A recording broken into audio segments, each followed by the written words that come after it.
juste avant de te parler de fourmis. Ah, parce qu'à chaque fois, je te la montre pas parce qu'elle y est pas. Ben là, aujourd'hui, elle y est là. Elle est juste devant. Donc je te la montre vite fait. La petite écrevisse. Allez, on va parler fourmis. Alors, qu'est-ce qui se passe en ce moment dans l'élevage de fourmis? Coucou, voilà, bonjour. Comme ça, j'aurais dit bonjour. C'est blindé complet, les messors, tout explose en ce moment, tout va pour le mieux. J'ai complètement débranché le câble chauffant parce que ça y est, on est dans les beaux jours et tout là, ça commence vraiment à chauffer. Je vois pas trop l'intérêt de chauffer plus, même si je sais que certaines espèces dans la nature sont capables d'encaisser des grosses températures. Là, je laisse tout à température ambiante, même si forcément pour le coup, les espèces à température ambiante, il y aura comment dire, au niveau de la croissance, ça se développera un peu moins vite, mais ça va pas vraiment influencer sur la ponte ou quoi que ce soit, je ne pense pas. Quand tu regardes les Messor Barbarus, là quand je te dis que ça commence vraiment à être blindé, le dôme c'est saturé de chez saturé. Ici, pareil, saturé, truc de fou, couvert à fond. Celui-là, un peu moins saturé, il me semble. Ouais, je sais pas si tu vois bien, mais enfin, c'est balèze quand même. Ici, ce sont les Camponotus nicobarensis avec l'air de chasse. Tout se passe pour le mieux pour le moment, un petit peu de couvain. L'espèce que je t'avais montré mercredi dernier en vidéo, que tu avais beaucoup aimé, et bien avec l'air de chasse, hein, comme tu peux le voir, franchement, nickel. Voilà, il n'y a pas photo, il n'y a rien à dire, c'est nickel. Les autres Camponotus qu'on avait trouvé dans la nature juste là, nickel aussi. Bon, derrière, même si on chauffe pas, t'as compris, Camponotus fait là. Voilà, c'est blindé de cocon à l'intérieur. J'ai quelques projets, je vais t'en parler, je te montre pas trop les espèces. Je vais te montrer un petit peu la suite de l'aventure. Regarde. Alors même avec la GoPro, si on peut pas trop zoomer, c'est juste voilà, pour te montrer, parce qu'à GoPro on peut pas zoomer, il n'y a pas de mise au point possible. Je suis sûr qu'il y en a beaucoup qui sont plus en train de regarder les titres des DVD que regarder la colonie, que je trouve super intéressant. Voilà, ça circule vraiment bien. Là, on est blindé niveau fourmis, hein. Bon, du coup, ça passe derrière le canapé. Et hop, hop, hop, hop, hop, hop. On se retrouve ici. Il va y avoir beaucoup de changements dans les prochaines semaines et les prochains mois. Parce que, alors, on a trouvé l'oiseau qu'on allait avoir, on l'a réservé et tout. On est allé voir les propriétaires, on a fait beaucoup de déplacements pour ça. Du coup, la cage risque d'être ici, là. On fait un petit peu de recul. Voilà, dans cet angle-là, ici, la cage de l'oiseau.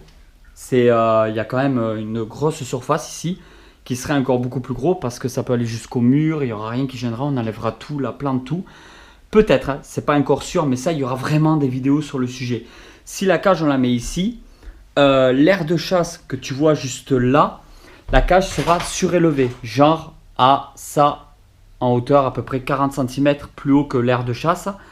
Je vais faire un gros support et tout, et éclairage en dessous pour que les messors aient vraiment une aire de chasse tout éclairée, même si au-dessus il y aura un support. Donc mettons peut-être un néon de chez Action, je dis ça comme ça, je ne sais pas encore comment je vais faire, mais ça sera toujours autant aéré, ouvert, avec un éclairage. Et d'ailleurs, du coup, ça sera un endroit de chez moi qui sera super bien éclairé pour les messors, malgré qu'il y ait quelque chose au-dessus. Parce que voilà, pour l'instant, c'est des théories. Je t'en dis pas plus, je réfléchis sur les projets, mais t'inquiète pas, tu connais tonton, il ne fait pas les choses à moitié. Donc cette plante, elle risque de dégager de là. Putain, elle est montée jusqu'au plafond, la plante, hein. Elle risque, je sais même pas s'il faut recouper, je connais pas du tout comme plante. Elle risque de partir d'ici pour aller probablement dans ma chambre ou dans une autre pièce de chez moi. Donc voilà, mais je l'aime tellement. Mais du coup, les messors n'auront plus cette plante-là. On va travailler sur une autre déco, un autre projet. L'aire de chasse a une petite odeur, je dois l'avouer, depuis quelques temps. Je dois vraiment m'en occuper parce que j'ai délaissé un peu cette aire de chasse. On a eu une grosse évasion, une fois de plus. J'en ai pas parlé en vidéo, j'aurais pu, parce que je sais très bien que ça aurait fait un titre de fou. J'aurais fait des centaines de milliers de vues, comme le dernier évasion que j'ai eu. Voilà, YouTube monnaie, tonton il est content. Mais non, il n'y a pas que ça. Je voulais tourner une bonne vidéo, faire ça bien. Je n'ai pas eu l'occasion, donc au lieu de poster de la merde uniquement pour faire des vues, j'ai préféré passer de côté et juste vous expliquer ce qu'il en est dans une vidéo comme celle-ci, un peu plus classique. En fait, il y a eu une grosse évasion une fois de plus, mais cette fois-ci, c'est une évasion qu'il y a eu dans l'aire de chasse. La dernière évasion, je ne sais pas si tu te rappelles, c'est une évasion qu'il y avait eu au niveau des tubes de raccord dans le nid, au niveau des nids en soi-même. Les tubes raccordés, il y en avait un qui était un peu trop rongé, les fourmis se sont évadées. Là, en fait, les fourmis sont passées directement par les angles qu'il y a ici, tout simplement parce qu'il manquait de l'huile de paraffine. Donc, arrivé un moment, elles ont réussi à monter. Puis, une fois qu'elles arrivent à monter, que le trajet est bien défini, les fourmis, vas-y, elles s'en donnent à cœur joie. C'est la fête. On allume la discothèque, la sono, on fait n'importe quoi chez tonton. Des fourmis partout, des milliers de fourmis partout chez tonton. Donc, il faut faire attention à ça et vérifier régulièrement l'anti-évasion. Là, l'anti-évasion, en l'occurrence, je le change à peu près tous les 4 à 6 mois, j'en remets. Donc il y a quand même, voilà, c'est vraiment parce que tonton il est en mode feignant des fois et il fait pas les choses comme il faudrait. Alors pourquoi il y a des petites odeurs? Parce que je dois un petit peu nettoyer tout ça. Mais plus il y a des fourmis, plus c'est dur à nettoyer. Et plus l'aire de chasse est grand, plus c'est facile à nettoyer, puisque plus il y a de surface, plus c'est simple. Par rapport à une toute petite aire de chasse avec des milliers de fourmis, une aire de chasse avec le même nombre de fourmis beaucoup plus grande, bon, c'est un peu plus simple quand même à nettoyer, mais il faut que je m'y mette. Les feuilles qui sèchent de la plante, qui tombent dans l'aire de chasse et que je laisse, elles me mettent, voilà, tous les déchets. Regardez ça. Tout ça, c'est des déchets qu'elles m'ont transportés sur les feuilles en hauteur. C'est vraiment dingue comme les fourmis sont propres parce qu'elles ont vraiment des coins détritus bien spécifiques à certains endroits et des coins où elles stockent des graines, elles les trient parce que moi, je t'avais déjà dit que je versais des graines un peu partout. Donc là, comme ici par exemple, les graines sont stockées, elles sont ramenées à ce niveau-là, et ensuite ça va jusqu'au nid où c'est transformé en pain à fourmis. Alors ça, cherche pas, je sais pas si tu le vois bien, c'est juste un morceau de fraise. Je voulais tester, tu sais que tonton il donne un peu de tout au Messor Barbarus, les restes de repas, les restes d'assiettes, c'est pour ça que les odeurs commencent à arriver un petit peu, et qu'il va falloir que je calme tout ça. Tu vois une fourmi au niveau du pot, ça c'est un futur motif d'évasion. Donc il faut que je remette de l'huile de paraffine au niveau du pot, je vais le faire tout à l'heure. Voilà, donc il faut vraiment faire attention quand même à tout. Regarde ce gros tas de déchets, la taille du tas de déchets. Ça fait vraiment, vraiment comme dans la nature. Je trouve ça impressionnant, parce que dans la nature, quand on regarde les messors, notamment les messors barbarus qui ont des colonies vraiment énormes du côté méditerranéen, quand on les observe dans la nature, j'adore faire des observations dans la nature, en fait, quand on les observe, on peut voir qu'il y a des gros dômes comme celui-ci, de déchets aux entrées du nid. Et je trouve ça juste énorme parce que voilà, les entrées du nid sont juste là. Et quand on descend un petit peu, les fourmis mettent les déchets vraiment à l'opposé. Donc ici, ici. Et tout ça, il faut que je passe du temps en fait au nettoyage de tout ça. Mais l'aire de chasse, comme vous pouvez le voir, n'a pas été creusée ni rien. C'est vrai qu'au départ, j'avais eu beaucoup de critiques vis-à-vis de ça en disant « Ouais, l'aire de chasse, tu vas voir, les fourmis vont creuser. » Non, si l'aire de chasse est bien adaptée, il n'y a pas de raison pour que les fourmis creusent dans l'aire de chasse. Il faut surtout faire ça bien intelligemment, bien adapter tout ça. Et normalement, il n'y a vraiment pas de souci. Si on commence à chauffer des parties de l'aire de chasse, les fourmis vont peut-être vouloir mettre du couvain dans certaines parties de l'aire de chasse. À ce moment-là, elles vont peut-être vouloir creuser à certains endroits pour être à l'ombre ou dans le noir et pour pouvoir y déposer le couvain, par exemple. Donc, une simple lumière pourrait se mettre à créer une nouvelle source de chaleur pour les fourmis qui serait peut-être, qui va créer par la suite peut-être de meilleures conditions pour les fourmis. Et du coup, peut-être qu'elles trouveraient leur bonheur plus à l'intérieur de l'aire de chasse en creusant un petit peu, plus que dans leur nid. Moi, les nids sont en vitrine, entièrement dans le noir, parce que j'y mets des cartons sur les nids, à part le dôme. Mais bon, ça n'a pas l'air de trop les déranger, vu le monde qu'il y a dans le dôme actuellement. Et il y a de l'humidité, de la chaleur, etc. Par contre, l'aire de chasse, il n'y a pas de chaleur. L'aire de chasse est dans un endroit plus frais que les nids en soi-même. Donc le couvain, c'est plus rentable pour les fourmis de laisser le couvain dans les nids bien au chaud plutôt que dans l'aire de chasse à l'air libre comme ça. C'est vrai que tout ça, je voulais vraiment t'en parler. Bon, après, c'est une petite vidéo du mercredi, mais je voulais te parler un petit peu de tout ça, du problème d'évasion. Oui, ça arrive de temps en temps d'avoir des petits soucis d'évasion, et il faut faire attention. Donc, je Je ferai peut-être un tuto prochainement, tu peux me dire ce que tu en penses en commentaire, pour créer tout simplement un aspi insecte. Ça m'embête un peu de faire une vidéo là-dessus, même si ça pourrait être assez intéressant parce que déjà d'une, je l'ai déjà fait sur la chaîne mais il y a très longtemps. Et de deux, il y a déjà beaucoup de vidéos sur le sujet qui traînent un petit peu sur internet pour créer un aspi insecte. Ce qui est très très très pratique pour quand on a une évasion de fourmis chez nous, pour pouvoir faire ça dans les meilleures conditions possibles, récupérer les fourmis sans les tuer. Tout se passe bien dans mes élevages, je suis content, j'ai une très très très grosse colonie de Messor barbarus. On va pas tarder à raccorder le nouveau nid de chez Fourmium, justement en pierre reconstituée, qui est énorme, pour pouvoir leur permettre une extension supplémentaire et voir comment ça va se passer cette année. Mais comme je vous l'avais déjà dit, je savais très bien que l'année 2019 nous réserverait de très très bonnes surprises et j'en suis vraiment ravi. Bon, du coup, dessus, bon là elle est éteinte à l'heure de la journée qu'il est, mais dessus, je rappelle que c'est une lampe, je sais pas si c'est trop du LED ou ouais, on dirait du petit LED. Il me semble que j'avais eu ça à Ikea, autant l'ampoule que le support, mais c'est pour les plantes, c'est vraiment une lumière pour les plantes, donc c'est une lumière que je vais rajouter pour cette plante là, hein. Voilà, je pense pas que ça soit une obligation, mais même les plantes, j'essaie d'avoir mes plantes dans les meilleures conditions possibles, hein. Même les plantes, ce sont des êtres vivants. À partir du moment que ce sont des êtres vivants, ben, je préfère essayer de faire ça le mieux possible, quoi.